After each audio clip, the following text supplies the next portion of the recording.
Hello बच्चों, आप लोग कैसे हैं। आप लोगों ने इसके पहले के वीडियो में लेसन 2 तक प्रश्नों को हल किया था। आज आपका लेसन 3 अर्थात अर्थात पाठ 3 आपका शुरू होता है। पाठ 3 का नाम है दो चरों वाले रैखिक समीकरण युग्म। तो इससे पहले 9th क्लास में आप लोगों ने एक चर राशि वाले रैखिक समीकरण पढ़ चुके हैं। थोड़ी सी इस पर चर्चा होगी, उसके बाद प्रश्नों को हम हल करना बताएंगे। किस प्रकार से दो चरों वाले रैखिक समीकरण युग्म अगर दिए गए हैं तो किस प्रकार से इसमें चरों का मान ज्ञात करेंगे।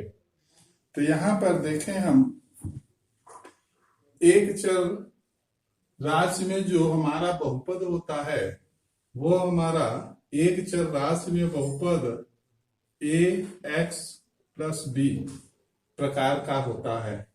तो एक चर राशि में ये जो हमारा ये है एक चर बहुपद, एक चर बहुपद है। इसमें हमारा ए इज नॉट इक्वल टू 0 होता है। अगर इस एक चर बहुपद का रेखीय निरूपण किया जाए तो एक सरल रेखा प्राप्त होती है। इसका जब भी रेखीय निरूपण हम करेंगे तो इससे हमें एक सरल रेखा प्राप्त होगी। इसी प्रकार से दो चर राशि के रैखिक समीकरण दो चर राशि के बहुपद के बारे में देखें, वह हमारा इस प्रकार से होगा A X plus B Y plus C. ये हमारा दो चर राशि के बहुपद हैं। यदि इन बहुपदों का मान, इसमें हमारा देखिए यहां पर ए और बी वास्तविक संख्याएं हैं। इसी प्रकार से इसमें भी ए इज नॉट इक्वल टू 0 है और ए बी सी वास्तविक संख्याएं हैं। यदि यहीं पर इस बहुपद का मान 0 के बराबर हो जाए, इस बहुपद में 0 का प्रयोग कर दिया जाए तो यह हमारा रैखिक समीकरण हो जाता है। तो रैखिक समीकरण जो होगा, रैखिक समीकरण में बराबर के चिन्ह का प्रयोग किया जाता है। बराबर के चिन्ह का प्रयोग किया जाता है।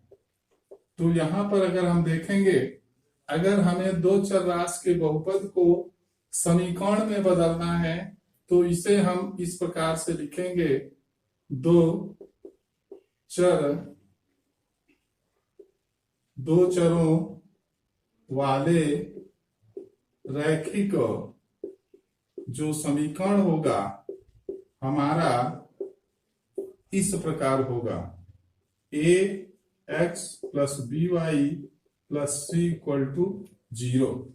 हमारा जो दो चर राशि वाले रैखिक समीकरण होंगे, यहां पर देखिए हमने A X plus B Y plus C, ये दो चर राशि के बहुपद हैं, दो चर राशि के रैखिक बहुपद हैं। तो यहाँ पर दो चरों वाले रैखिक समीकरण जब होगा तो इसी को 0 के हम बराबर कर देंगे। तो इससे हमें ये रैखिक समीकरण, दो चर राशि के रैखिक समीकरण प्राप्त हो जाएंगे। यहां पर देखें तो चर्चा हमें करनी है दो चरों वाले रैखिक समीकरण युग्म माने जोड़ा, यानी दो समीकरण होंगे रैखिक, दो चरों वाले रैखिक समीकरण दो होंगे। अब इन दोनों को हल करना है, करने की विधि हमें बताई जाएगी। तो यहां पर देखें दो चरों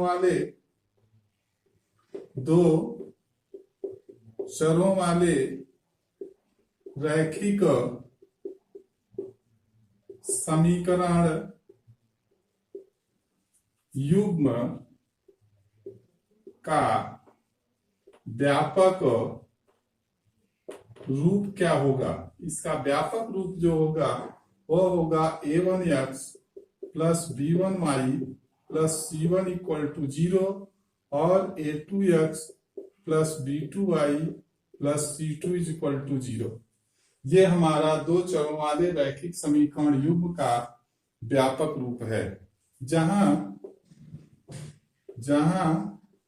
a1 a2 b1 b2 c1 c2 वास्तविक संख्याएं हैं।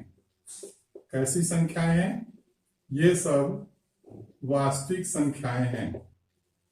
तो इस प्रकार से हमारे दो चरों वाले रैखिक समीकरण युग्म मिलेंगे। अब इन दो चरों वाले रैखिक समीकरण युग्म को हल करके चर राशि x और y का मान प्राप्त करना होगा। तो इससे पहले हम देखें इसमें कुछ इसके महत्वपूर्ण तथ्य हैं। इसके कुछ महत्वपूर्ण तथ्य हैं जिसे आप ज्ञात कर लें, जिसे आप देख लें तो इससे प्रश्नों को हल करने में कठिनाई आपको नहीं होगी। देख लें कुछ महत्वपूर्ण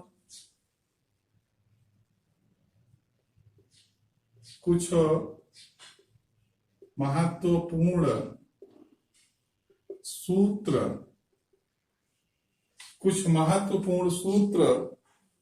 एवं तथ्य।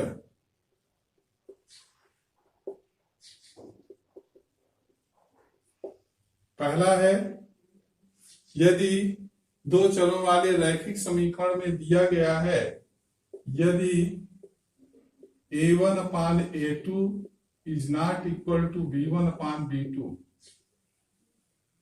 यानी कहने का मतलब x के गुणांकों का अनुपात y के गुणांकों के अनुपात के बराबर नहीं है, तो ऐसी स्थिति में हमारा जो रैखिक समीकरण युग्म होगा वह संगत होगा। तो रैखिक समीकरण युग्म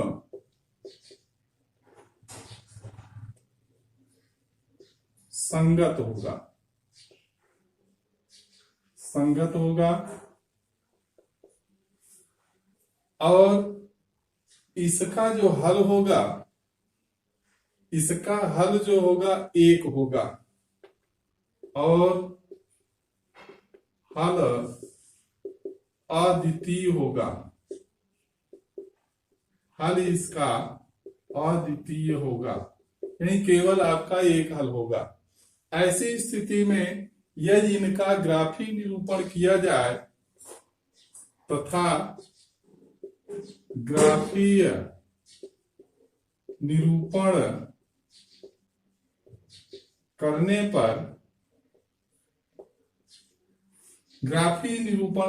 पर दोनों रेखाएं प्रतिच्छेदित करती हैं।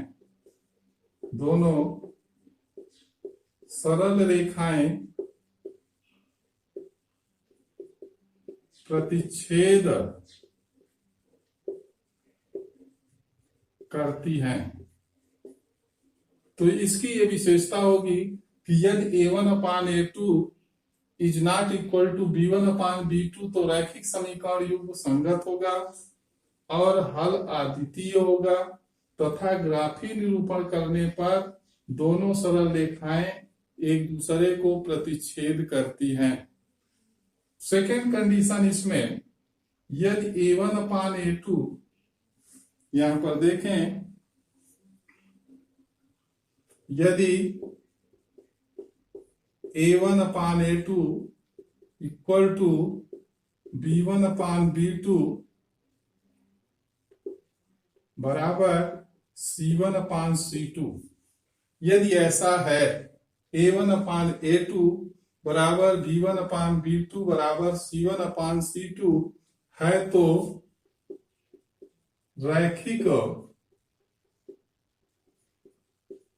रैखिक समीकरण युग्म संगत होगा।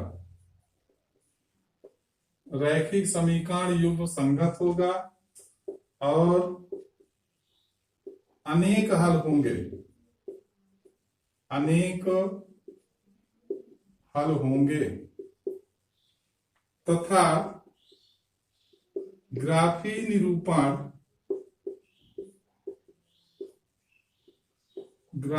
निरूपण करने पर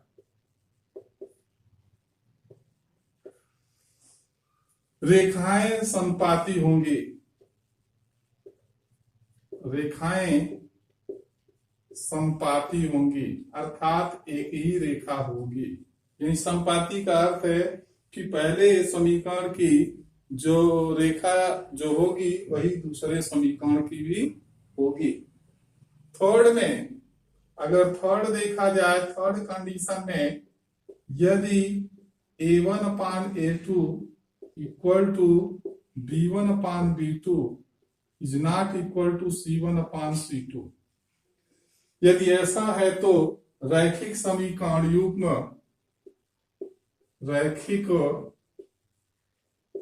समीकरण युग्म असंगत होगा, असंगत होगा और कोई हल नहीं होगा, और कोई हल नहीं होगा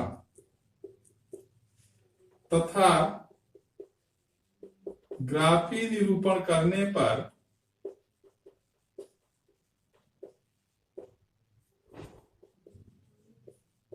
पर रेखाएं एक दूसरे के समांतर होंगी।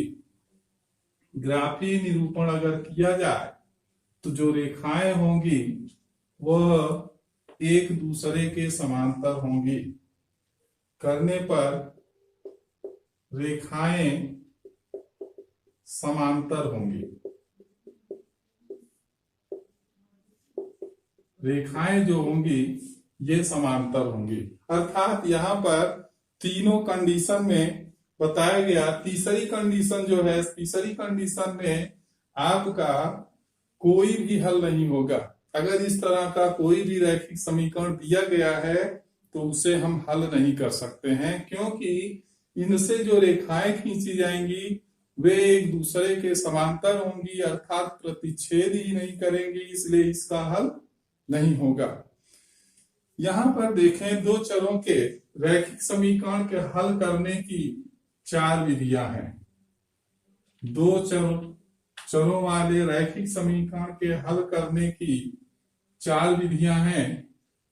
वो कौन कौन सी हैं, जरा ध्यान दें। रैखिक दो चरों वाले रैखिक समीकरण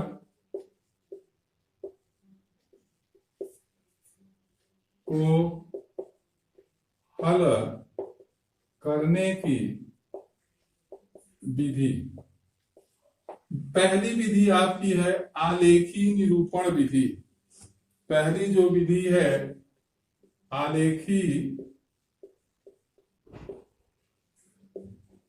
आलेखी निरूपण विधि। दूसरी है प्रतिस्थापन विधि।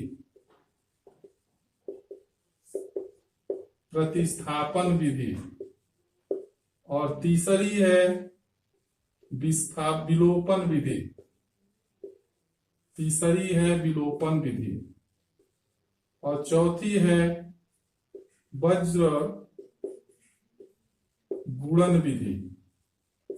तो ये आपकी यहाँ पर 4 विधियां हैं। इन चारों विधियों में से एक एक करके सभी विधियों के बारे में हम बताएंगे और इससे जुड़ी हुई जो एक्सरसाइज होगी उसे हम कुछ प्रश्नों को हम बताएंगे और कुछ प्रश्नों को आपको स्वयं करना होगा।